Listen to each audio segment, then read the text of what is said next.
ပျောက်ပြီလားဒေါက်တာ မပြောက်သေးဘူးညီမ ပျောက်သွားပြီလားဒေါက်တာ မပြောက်သေးဘူးပဲညီမဟဲ့နေပါဦးဘာလို့ skin care ကြီးပဲတုံးနေရတာလဲ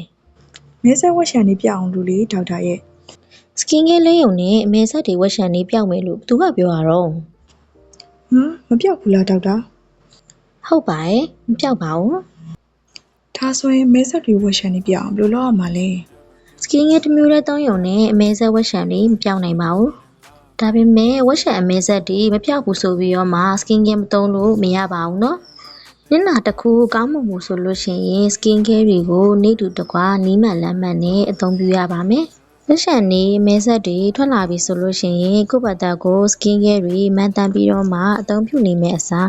စီကံမှာဆရာဝန်နဲ့တိုင်ပင်ပြသပြီးတော့မှကုသမှုလေးတွေခံယူသင့်ပါတယ် skin care သုံးပါပြီးတော့မှဝက်ရှန်နေပုံမဆိုးလာဖို့အရေးနဲ့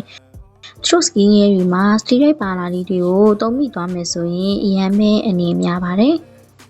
အတွက်ကြောင့်မို့လို့ညီမလေးကိုစီကံမှာပဲတေချာရင်ဆုံးပြသပြီးတော့မှစနစ်တကျကုသဖို့အကြံပြုပါတယ် ဟုတ်ကဲ့ဒီလိုဆိုရင်တော့ညီမလေးဒီ skin care တစ်မျိုးတည်းဆိုလို့ရှင်စေကံပြသပြီးတော့ပဲကုသလိုက်ပါမယ်ရှင်